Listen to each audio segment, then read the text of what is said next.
आज का अपना टॉपिक है विद्युत बल रेखाएं, इलेक्ट्रिक फील्ड लाइंस।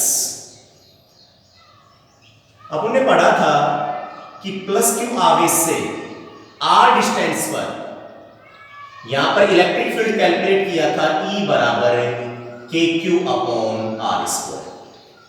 चाहे माइनस क्यू आवेश हो, इससे आर डिस्टेंस पर इलेक्ट्रिक फील्ड यही आएगा E बराबर के Q upon R square calculate किया था, ना कि E बराबर माइनस के क्यू अपॉन आर स्क्वायर। यानी हम कह सकते हैं या E डायरेक्टली प्रोपोर्शनल है 1 upon R square, 1 upon R square के। यानी आवेश से जैसे जैसे दूरी बढ़ती जाएगी, जैसे जैसे दूरी बढ़ती जाएगी, विद्युत क्षेत्र का मान घटता जाएगा। यानी हम कह सकते हैं कि जो आवेश है उसके पास यानी उसके चारों नजदीक इलेक्ट्रिक फील्ड स्ट्रांग होता है। जैसे जैसे दूरी बढ़ती जाती है, विद्युत क्षेत्र का मान घटता जाता है और r टेंड्स टू इंफिनिटी पर E कितना हो जाता है? 0। फिर हमने एक बात और पढ़ी थी कि प्लस क्यू आवेश है, इससे विद्युत क्षेत्र की दिशा धनावेश से दूर की ओर, और नेगेटिव क्यू आवेश है तो इससे विद्युत क्षेत्र की दिशा ऋणावेश की ओर, ऋणावेश की ओर। इन सब टॉपिकों पर हम चर्चा कर चुके थे। ये तो रही फॉर्मूले पर बेस्ड बात कि जैसे जैसे आवेश से दूरी बढ़ती जाएगी, वैसे वैसे इलेक्ट्रिक फील्ड का मैग्नीट्यूड घटता जाएगा। यानी आवेश के चारों तरफ या नजदीक इलेक्ट्रिक फील्ड स्ट्रांग होता है और जैसे जैसे दूरी बढ़ेगी इलेक्ट्रिक फील्ड वीक होता चला जाएगा। ये तो फॉर्मूले पर बेस्ड बात हो गई। अब थोड़ा सा इसी चीज को फैराडे नामक वैज्ञानिक ने थोड़ा सा डायग्राम के रूप में रिप्रेजेंट किया। और वो कैसे? मान लीजिए ये प्लस स्मॉल क्यू आवेश है, उसने इस चीज को रिप्रेजेंट किया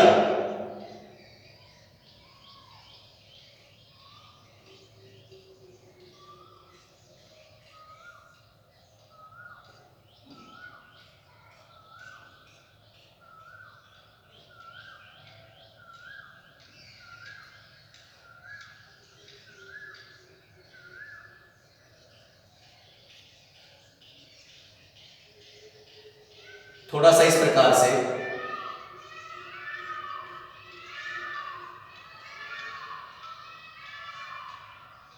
यानी मेरा कहने का मतलब क्या हुआ कि जो डायरेक्शन है, एरो की जो डायरेक्शन है, वो तो रिप्रेजेंट कर रहा है इलेक्ट्रिक फील्ड की डायरेक्शन। एरो की डायरेक्शन रिप्रेजेंट कर रहा है इलेक्ट्रिक फील्ड की डायरेक्शन। चाहो तो आप और बल रेखा चाहो तो इस प्रकार से।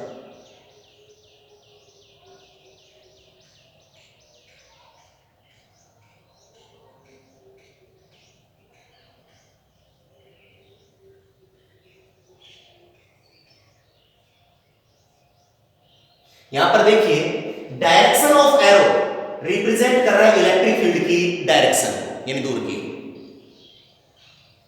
और जो इनकी लेंथ है, ध्यान दीजिएगा इस चीज के ऊपर। लेंथ है, बड़ा एरो है, उसके बाद में फिर छोटा, फिर और छोटा, बड़ा, फिर छोटा, फिर और छोटा। जैसे जैसे दूरी बढ़ती जा रही है वैसे वैसे लेंथ ऑफ एरो घटती जा रही है। तो यहां पर उसने दो बातें बताई। क्या?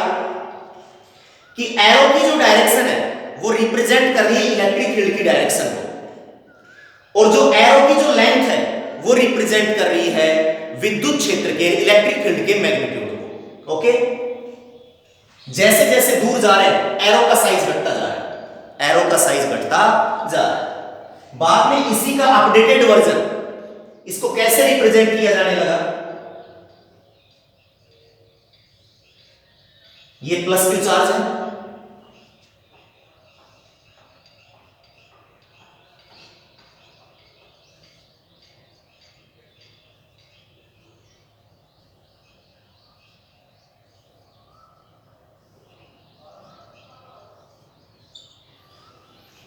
यहां पर उसने बताया कि जो एरो की डायरेक्शन है, ठीक है, वो रिप्रेजेंट कर रहा है इलेक्ट्रिक फील्ड के डायरेक्शन, इलेक्ट्रिक फील्ड के डायरेक्शन को।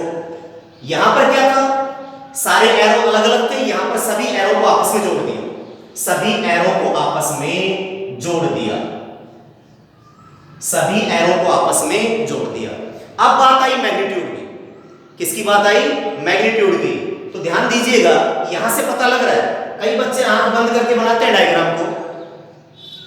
ये जो इलेक्ट्रिक फील्ड लाइंस आपको दिखाई दे रही है, इनकी जो डेंसिटी है, देखिए यदि हम बात करें यहां की या यहां की या यहां की, यहां की, यहां की, यहां की, चाहे यहां की, तो ये गैप कम है। जैसे जैसे दूरी बढ़ रही है गैप बढ़ रहा है, ये गैप बढ़ रहा है। इसी प्रकार यहां ये गैप कम है, जैसे जैसे दूर जा रही है गैप बढ़ गया और बढ़ गया और बढ़ गया।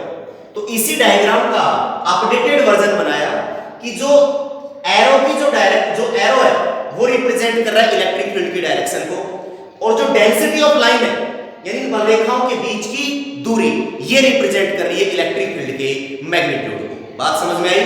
इसी डायग्राम से सभी एरो को आपस में जोड़ दिया। कई बच्चे आंख बंद करके बना लेते हैं ऐसे कि बन गए, नहीं, इसमें सिमेट्री होनी चाहिए। जैसे जैसे दूरी बढ़ती जा रही है, जैसे जैसे बलरेखाओं के बीच में दूरी बढ़ती जा रही है, वैसे वैसे, इसी को फॉलो कर रहा है, वैसे वैसे विद्युत क्षेत्र का मान घटता जा रहा है। अब बात आती है अगर नेगेटिव चार्ज है तो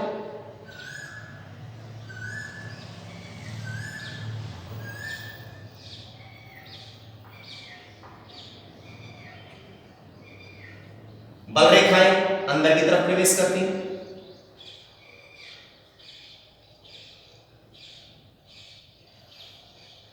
ध्यान दीजिए, यहां से हम परिभाषा बनाने की कोशिश कर रहे हैं। बात वही है, जो एरो का डायरेक्शन है वो रिप्रेजेंट कर रहा है इलेक्ट्रिक फील्ड की डायरेक्शन को, और जो डेंसिटी ऑफ लाइंस है, यहां पर गैप कम है, जैसे जैसे गैप बढ़ रहा है, जैसे जैसे दूरी बढ़ रही है, चार्ज से दूरी बढ़ रही है, वैसे वैसे विद्युत क्षेत्र का मान घटता जा रहा है। Density of line represent magnitude of electric field. Okay, अब बात आती है इसकी डेफिनेशन पर पहुंचते हैं। हमने यहां पर रखा परीक्षण आवेश Q नॉट, जिसकी मैं चर्चा कर चुका था कि अति अल्पमान का क्या होता है? धन आवेश। जैसे ही इलेक्ट्रिक फील्ड में इस परीक्षण आवेश को रखा तो ये स्रोत आवेश और ये परीक्षण आवेश यानी प्लस Q आवेश इसके ऊपर फोर्स लगाएगा।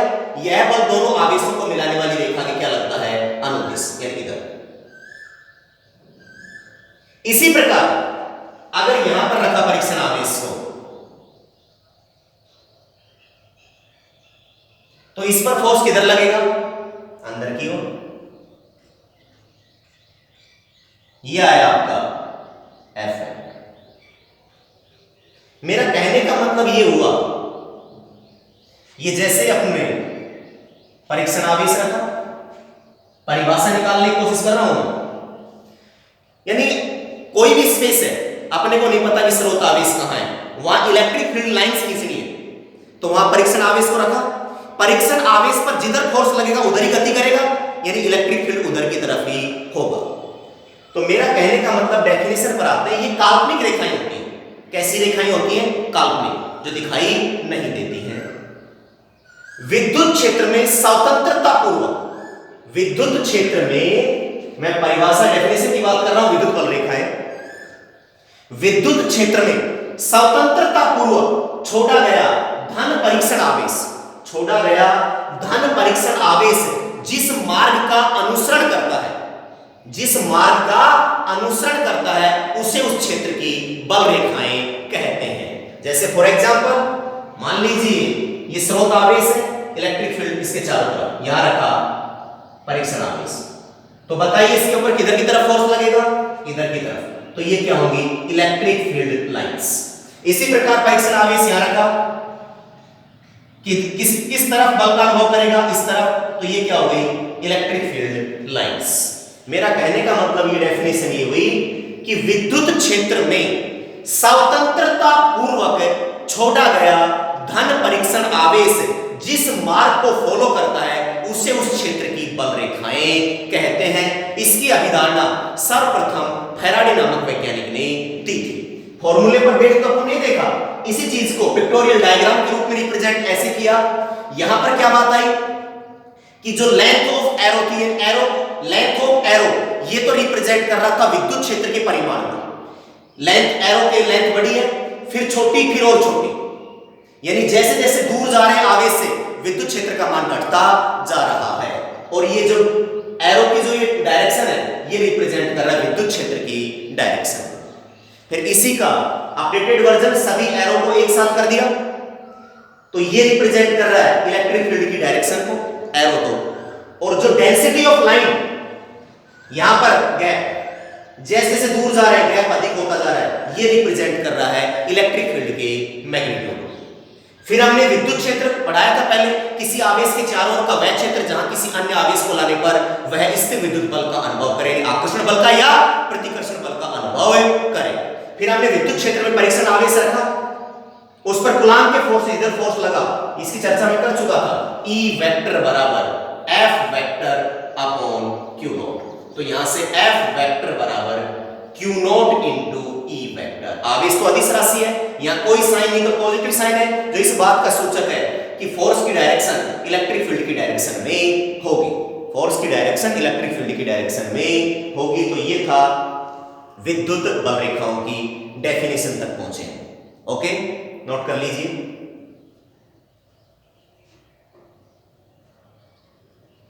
विद्युत क्षेत्र में स्वतंत्रता पूर्वक छोड़ा गया धन परीक्षण आवेश जिस मार्ग का अनुसरण करता है उसे उस क्षेत्र की बल रेखाएं कहते हैं। दूसरी डेफिनेशन अपन एक और दे सकते हैं।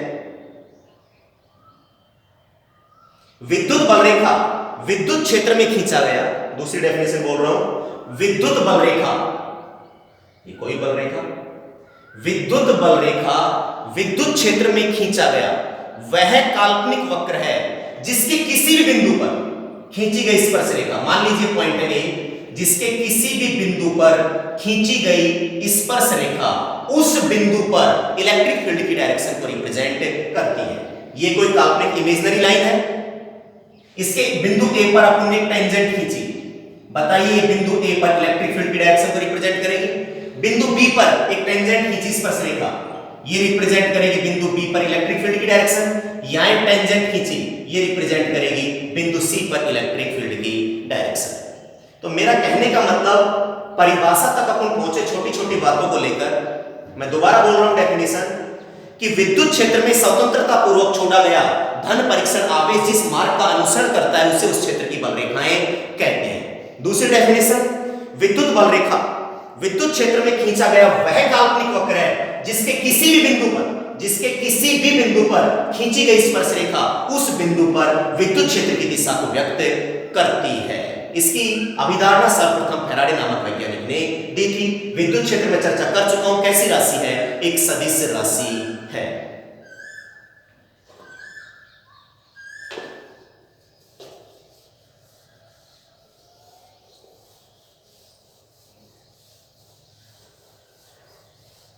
यानी फॉर्मूले वाली E बराबर KQ अपॉन R स्क्वायर, इसी बात को डायग्राम के रूप में रिप्रेजेंट कैसे किया। अगर मैं आपको सीधा बता देता कि विद्युत क्षेत्र में स्वतंत्रता पूर्वक छोड़ा गया धन परीक्षण आवेश जिस मार्ग का अनुसरण करता है उसे उस क्षेत्र की बल रेखाएं कहते हैं, तो थोड़ा समझ में कम आता।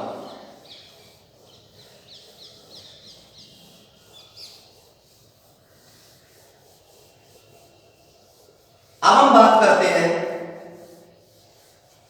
विद्युत बल रेखाओं के गुण।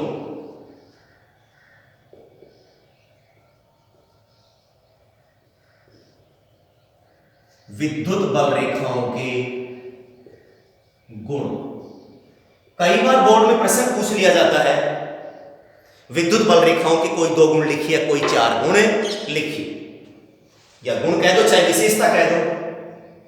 पहले डेफिनेशन से निकल के आ रही है कि विद्युत बल रेखाएं काल्पनिक रेखाएं होती हैं। विद्युत बल रेखाएं काल्पनिक होती हैं, काल्पनिक रेखाएं होती हैं, इमेजिनरी लाइन। विद्युत बल रेखाएं काल्पनिक रेखाएं होती हैं जो दिखाई नहीं देती। सेकंड भी डेफिनेशन से निकल के आ रहा है कि विद्युत बल रेखा के किसी भी बिंदु पर, विद्युत बल रेखा के किसी, कोई लाइन नहीं, विद्युत बल रेखा के किसी भी बिंदु पर खींची गई स्पर्श रेखा, किसी भी बिंदु पर, मैंने 3 बिंदु लिए, किसी भी बिंदु पर, आप कितने बिंदु ले सकते हो, किसी भी बिंदु पर खींची गई स्पर्श रेखा उस बिंदु पर विद्युत क्षेत्र की दिशा को रिप्रेजेंट करती है। विद्युत बल रेखा के किसी भी बिंदु पर खींची गई स्पर्श रेखा उस बिंदु पर विद्युत क्षेत्र की दिशा को व्यक्त करती है। तीसरा, विद्युत बल रेखाएं धनावेश से प्रारंभ होती हैं और ऋणावेश पर समाप्त हो जाती हैं। विद्युत बल रेखाएं धनावेश से प्रारंभ होती हैं, ये प्लस क्यू और ये माइनस क्यू, धनावेश से प्रारंभ होती हैं और ऋणावेश पर समाप्त हो जाती हैं। धनावेश से प्रारंभ होती है और ऋणावेश पर समाप्त हो जाती है। और बल रेखा क्या होती है, धनावेश से प्रारंभ, ऋणावेश पर समाप्त। यहीं से एक प्रश्न पूछ लिया जाता है, यहीं से एक प्रश्न पूछ लिया जाता है कि बताइए विद्युत बल रेखाएं खुला वक्र बनाती हैं या बंद वक्र? विद्युत बल रेखाएं कैसा वक्र बनाती हैं? खुला वक्र बनाती हैं। देखिए कैसे, विद्युत बल रेखाएं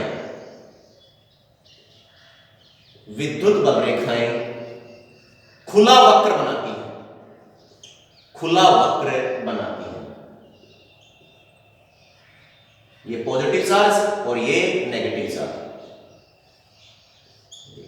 कईयों को बंद लगता है कि ये बंद है, नहीं, एरो के डायरेक्शन पर ध्यान दें। अगर एक ही बल रेखा है कोई, अगर ये यहां जाती और फिर वापस यहां आती तो क्या बनाती है?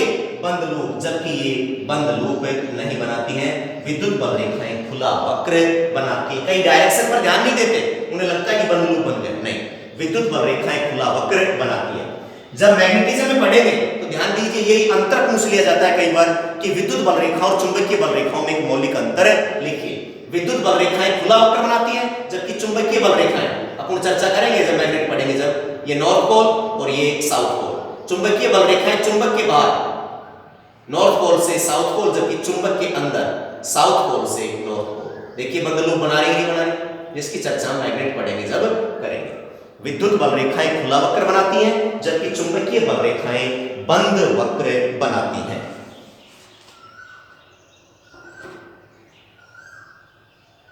इसके बाद में अगर हम पांचवें बिंदु की बात करें, इंपॉर्टेंट भी है, कई बार शॉर्ट आंसर टाइप में पूछ लिया जाता है कि दो विद्युत बल रेखाएं कभी भी एक दूसरे को नहीं काटती, क्यों? अच्छा प्रश्न है, 1 नंबर में डायरेक्ट पूछ लिया जाता है, दो विद्युत बल रेखाएं कभी भी एक दूसरे को नहीं काटती, क्यों? देखिए, मान लीजिए फर्स्ट लाइन है और अपन ने कटवा दी ये सेकंड लाइन,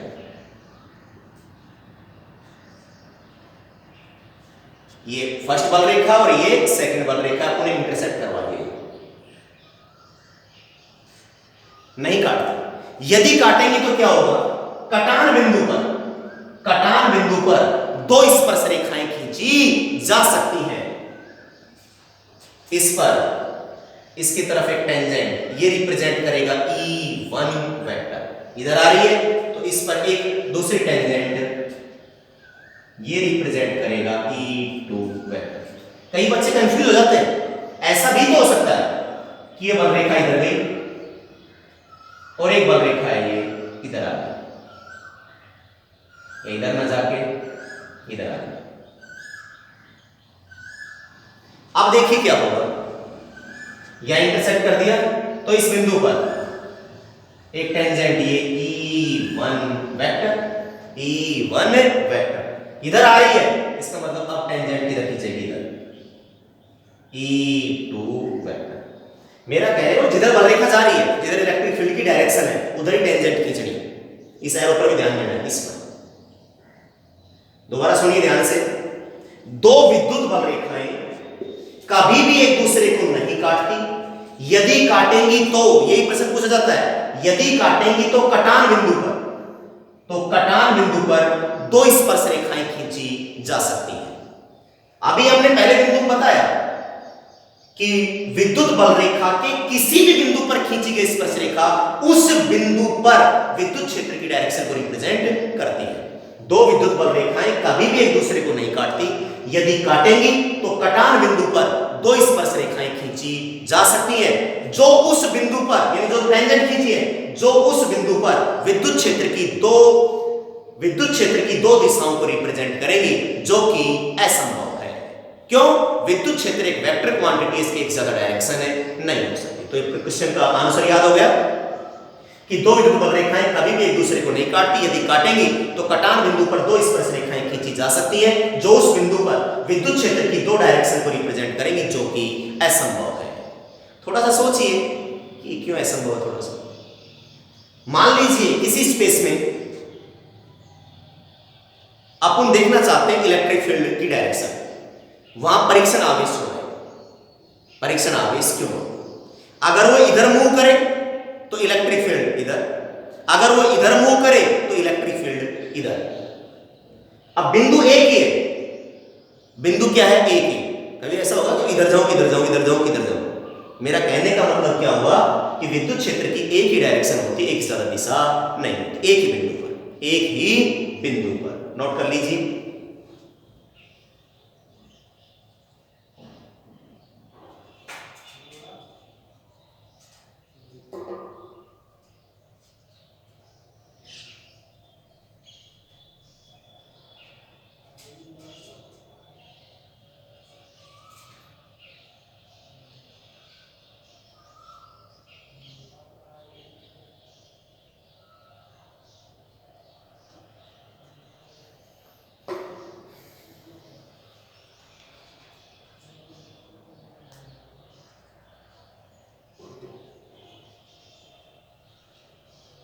याद हो गए कौन? विद्युत बल रेखाएं काल्पनिक होती हैं। विद्युत बल रेखा किसी बिंदु पर खींची गई स्पर्श रेखा उस बिंदु पर विद्युत क्षेत्र की दिशा को व्यक्त करती है। विद्युत बल रेखाएं धनावेश से प्रारंभ होती हैं और ऋणावेश पर समाप्त हो जाती हैं। विद्युत बल रेखाएं खुला वक्र बनाती हैं। दो विद्युत बल रेखाएं कभी भी एक दूसरे को नहीं काटती, यदि काटेंगे तो कटान बिंदु पर दो स्पर्श रेखाएं खींची जा सकती हैं, जो उस बिंदु पर विद्युत क्षेत्र की दो दिशाओं को व्यक्त करेंगी, जो कि असंभव है। छठी प्रॉपर्टी,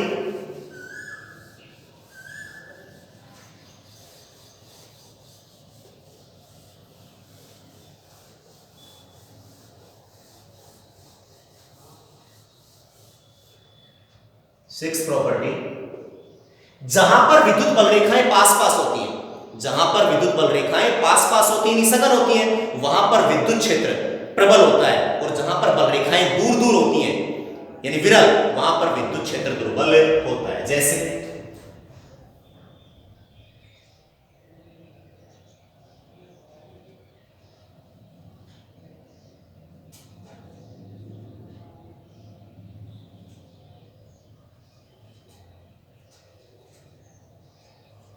ये बिंदु लिया तुमने ए और यहां एक बिंदु लिया बी, यहां लिया बिंदु ए और यहां लिया एक बिंदु बी, यानी यहां बल रेखाओं के बीच की दूरी कम है और यहां बल रेखाओं के बीच की दूरी क्या है? ज्यादा। तो मैं कह सकता हूं ई बी ग्रेटर देन ई ए, यानी बिंदु बी पर विद्युत क्षेत्र की तीव्रता का मान ज्यादा है बिंदु ए से, बिंदु ए से। यानी जहां पर बल रेखाएं पास पास होती हैं वहां पर विद्युत क्षेत्र प्रबल होता है, जहां पर बल रेखाएं दूर दूर होती हैं वहां पर विद्युत क्षेत्र दुर्बल होता है। कई बार इस प्रकार का प्रश्न पूछ लिया जाता है, जैसे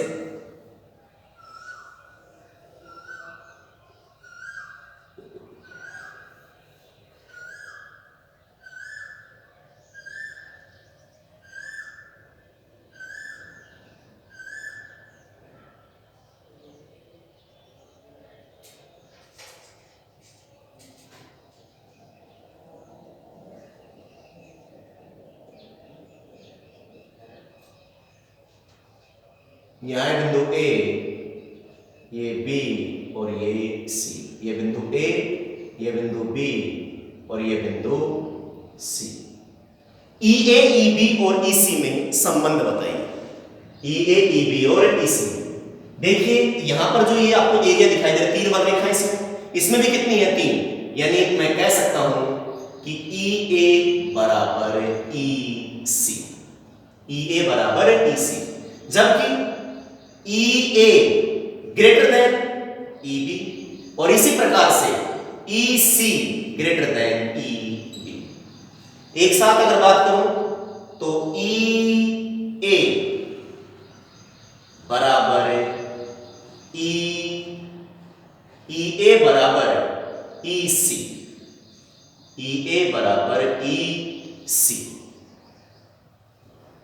यानी इस बिंदु पर विद्युत बल रेखाएं पास पास हैं, यहां पर क्या है दूर, फिर यहां क्या है पास, यानी इन दोनों बिंदुओं पर विद्युत क्षेत्र की तीव्रता का मान तो क्या है एक समान, जबकि इस बिंदु की इससे तुलना करें चाहे इससे तुलना करें, ईए ग्रेटर देन ईबी और EC greater than EB.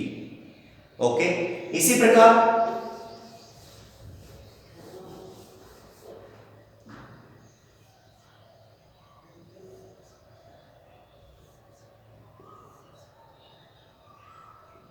A B C, इन पर क्या होगा, ई ए पर विद्युत क्षेत्र की तीव्रता का मान सबसे कम, उससे ज्यादा ई बी पर और सबसे ज्यादा ई सी पर, क्योंकि देखिए यहां गैप कम है, यहां थोड़ा और गैप ज्यादा और यहां और गैप ज्यादा, तो इसी से सवाल निकलता है जहां पर बल रेखाएं पास पास होती हैं वहां पर विद्युत क्षेत्र प्रबल होता है, जहां पर बल रेखाएं दूर दूर होती हैं वहां पर विद्युत क्षेत्र दुर्बल होता है। नोट कर लीजिए।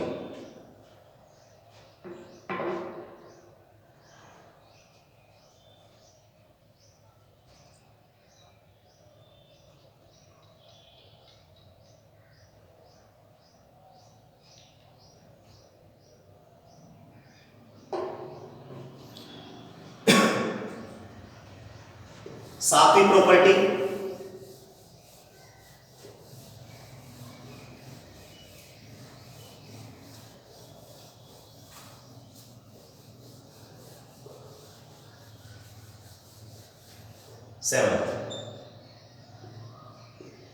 विद्युत बल रेखाएं जहां से चलती हैं, विद्युत बल रेखाएं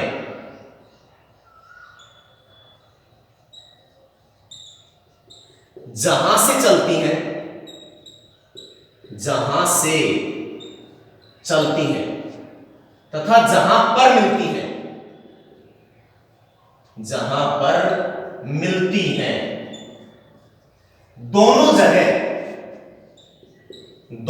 जगह पृष्ठ के लंबवत होती हैं, पृष्ठ के लंबवत होती हैं। देखिए कैसे,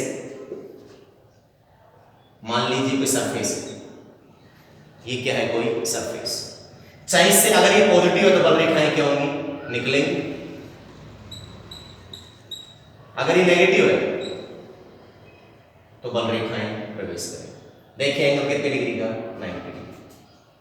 कभी भी ऐसा नहीं होगा कि ये कोई सरफेस है और ये कोई angle theta, this is not possible. Okay, तो विद्युत बल रेखाएं जहां से चलती हैं और जहां पर मिलती हैं दोनों जगह पृष्ठ के लंबवत होती हैं। धनावेश से बल रेखाएं निकलती हैं और ऋणावेश में बल रेखाएं प्रवेश करती हैं।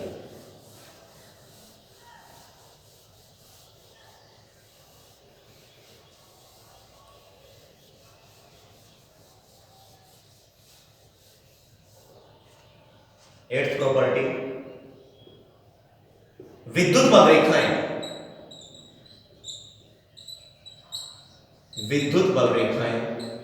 सदैव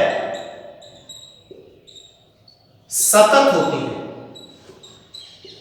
विद्युत बल रेखाएं सदैव सतत होती हैं, अर्थात ये कभी भी नहीं टूटती हैं, अर्थात ये कभी भी नहीं टूटती हैं। कई बार ये क्वेश्चन पूछ लिया जाता है कि विद्युत बल रेखाएं सतत होती हैं, असतत नहीं। देखिए मैंने आपको बताया था कि प्लस क्यू आवेश है, बल रेखाएं निकले,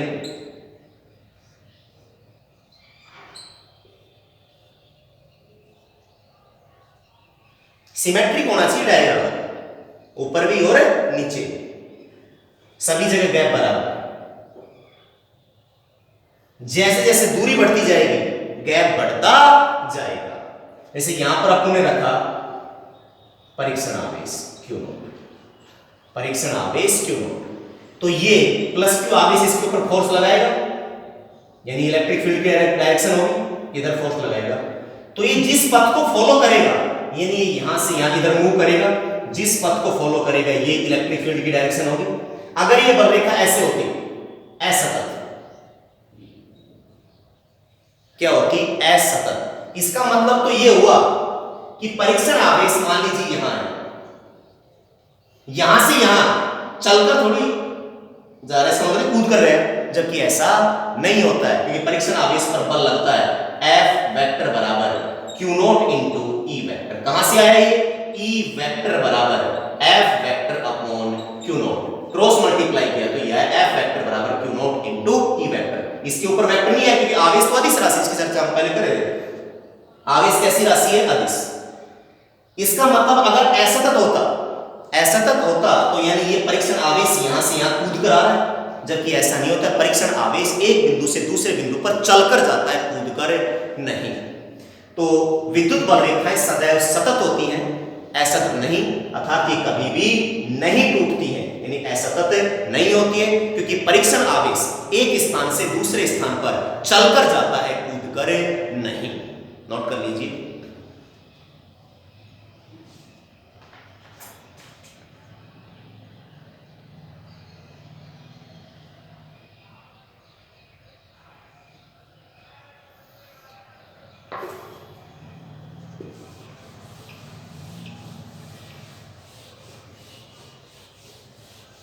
नाइन्थ प्रॉपर्टी,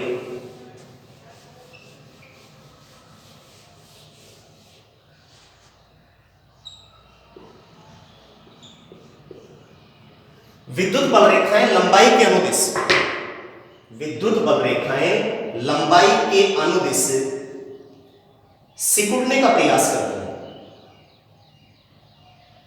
विद्युत बल रेखाएं लंबाई के अनुदिश, समझिएगा। मान लीजिए पॉजिटिव चार्ज है और ये क्या है? Negative charge. धनावेश से बल रेखाएं निकलती हैं, ऋणावेश में बल रेखाएं प्रवेश करती हैं।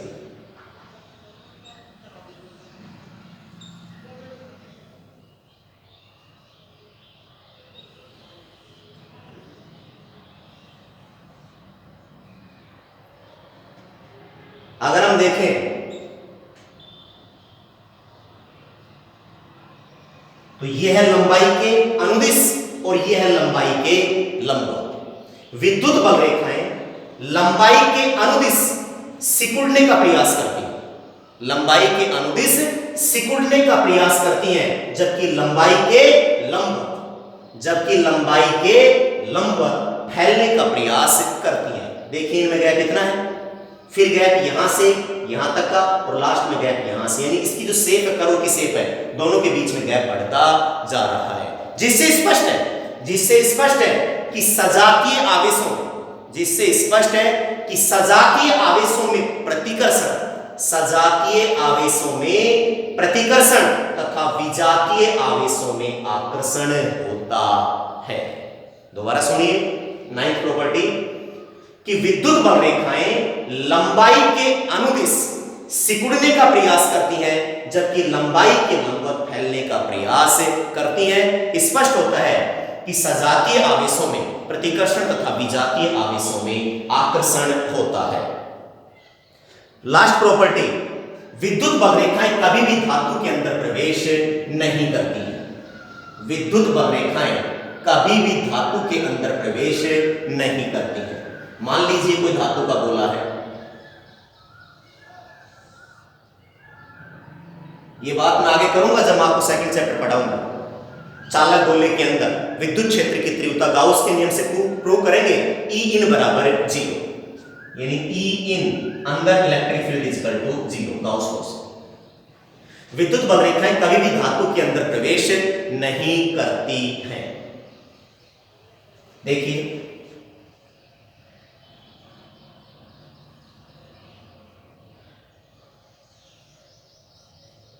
प्रवेश नहीं कर रही।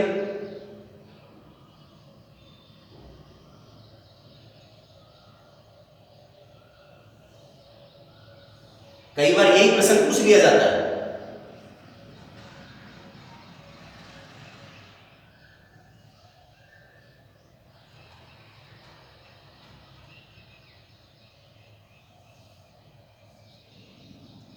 ये 1 नंबर, ये 2 नंबर और ये 3 नंबर।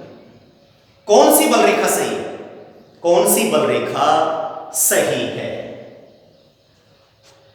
एक सेकंड इसको ऐसे कर दीजिए। कौन सी बल रेखा सही है? बल रेखा 1, बल रेखा 2 या बल रेखा 3? तो मैंने कहा कि विद्युत बल रेखा कभी भी धातु के अंदर प्रवेश नहीं करती है। कैंसिल, ये भी कैंसिल। विद्युत बल रेखा धातु की सतह के सदैव लंबवत होती है, यानी ये देखिए कोई ऐसे घोड़ा है तो ये परपेंडिकुलर ही तो है। यहां पर देखिए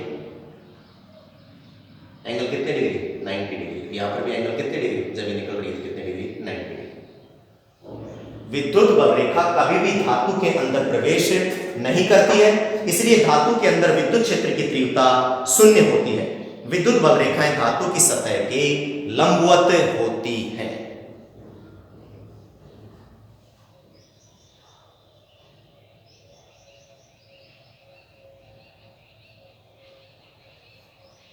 मिटा दें।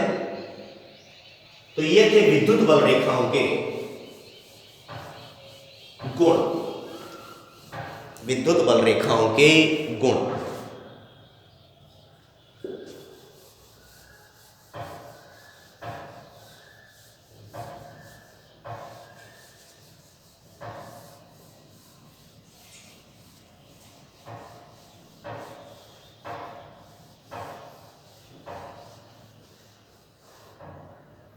विद्युत बल रेखाओं के कुछ उदाहरण।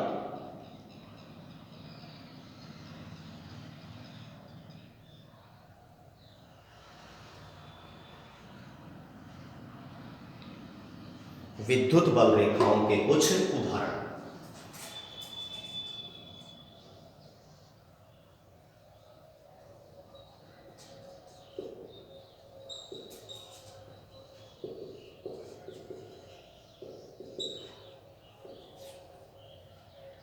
रोमन फर्स्ट, बिंदु आवेश के कारण।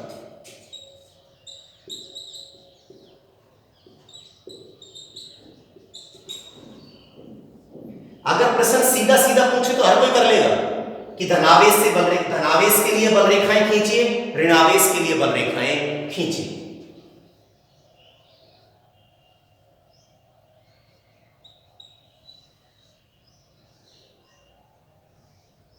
संमितता होनी चाहिए।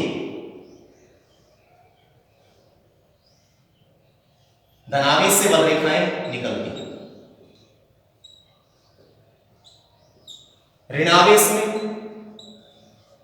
बस एरो का साइन बदल दीजिए।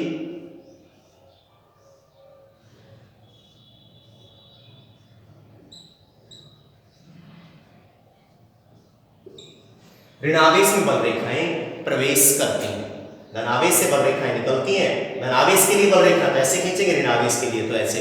लेकिन कई बार क्वेश्चन ऐसे नहीं पूछा जाता है। क्वेश्चन निम्न के लिए, निम्न स्थितियों में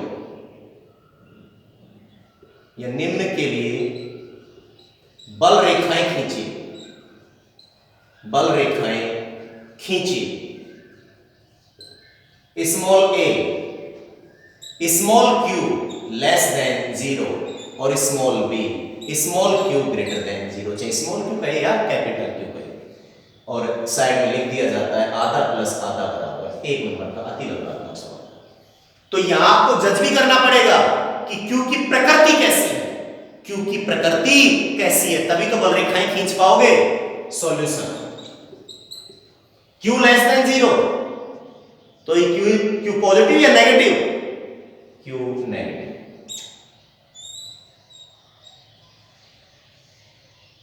स्मॉल ए का आंसर।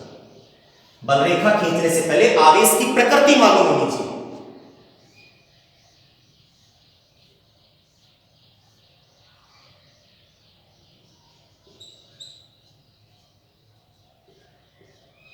तो ये था Q लेस देन 0 और small b Q greater than 0, तो ये पॉजिटिव से बलरेखाएं निकलती हैं, पॉजिटिव से बलरेखाएं निकलती हैं। तो ये था बिंदु आवेश के कारण विद्युत बलरेखाएं खींचना, Q लेस देन 0 और Q ग्रेटर देन 0। नोट कर लीजिए।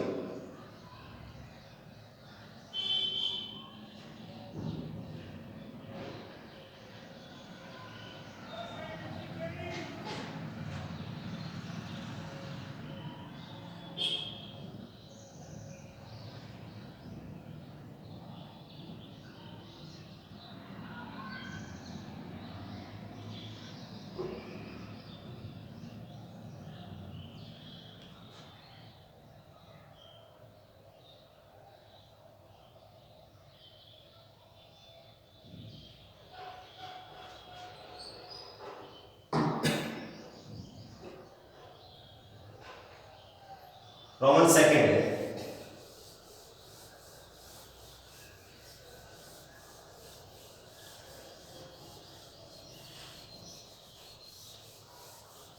ये तो बिंदु आवेश के कारण था।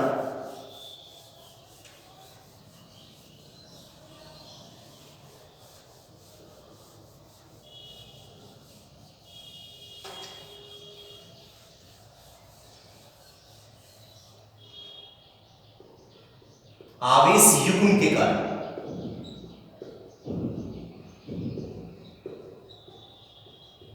आवेश युग्म के कारण, इसमें स्मॉल ए पॉइंट, जब दोनों आवेशों के परिमाण समान हो, जब दोनों आवेशों के परिमाण समान हो तथा प्रकृति विपरीत हो, उनका मैग्नीट्यूड बराबर, उनके प्रकृति अलग। ये पॉजिटिव चार्ज और ये नेगेटिव चार्ज, या हम ऐसे कह सकते हैं कि ये प्लस क्यू और ये माइनस क्यू। देखिए मैग्नीट्यूड बराबर हो गए, क्यू क्यू क्यू और क्यू, और साइन अलग अलग, ये पॉजिटिव और ये नेगेटिव। ये है इन दोनों को मिलाने वाली रेखा।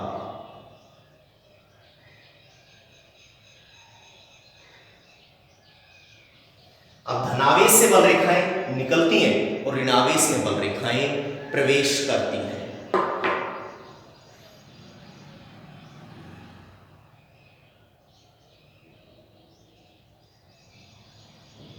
जब दोनों आवेशों के परिमाण समान हो तथा प्रकृति विपरीत हो।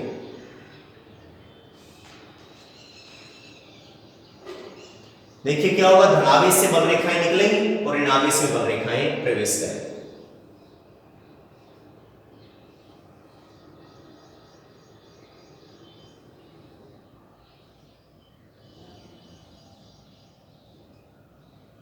यही बात आगे आएगी जब मैं आपको अगले लेक्चर पढ़ाऊंगा विद्युत द्विध्रुव। विद्युत द्विध्रुव, जब आवेशों के परिमाण समान था उनके बीच की दूरी अल्प हो। जब आवेशों के परिमाण समान था, परिमाण समान हो गया, प्रकृति क्या हो गई, अलग अलग, इलेक्ट्रिक डाइपोल बनेगा। विद्युत द्विध्रुव के लिए विद्युत बल रेखाएं खींचना। नोट कर लीजिए, जब दोनों आवेशों के परिमाण समान हो तथा प्रकृति विपरीत हो।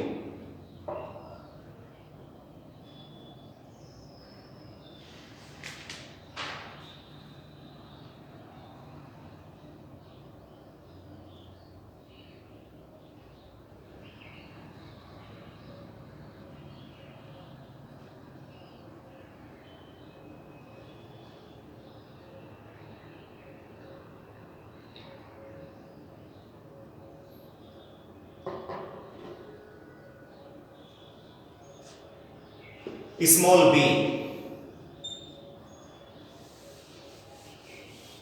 जब दोनों आवेश धनात्मक हो, जब दोनों आवेश धनात्मक हो तथा उनके परिमाण भी समान हो, जब दोनों आवेश धनात्मक हो तथा उनके परिमाण भी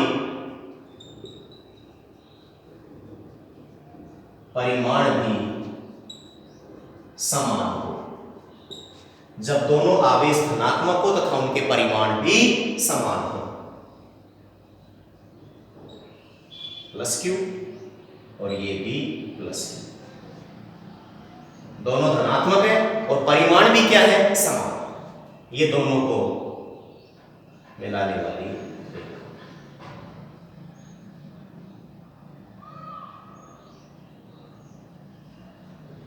अब मैग्नीट्यूड दोनों का बराबर है, यानी इससे अगर 4 बल रेखा है तो उससे भी 4 बल रेखा, इससे 6 बल रेखा तो उससे भी 6 बल रेखा।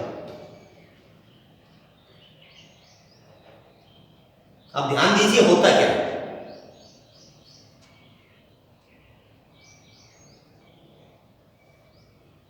इससे बल रेखा निकली ऐसे और इससे बल रेखा निकली ऐसे, क्या होगा, वही कॉन्सेप्ट आएगा कि दो विद्युत बल रेखाएं कभी भी एक दूसरे को नहीं काटती। अगर ये सीधी इधर आती और ये भी सीधी इधर आती तो बोलिए काटती कि नहीं काटती? जबकि हमने तो बताया कि रीजन बताया कि दो विद्युत बल रेखाएं कभी भी एक दूसरे को नहीं काटती।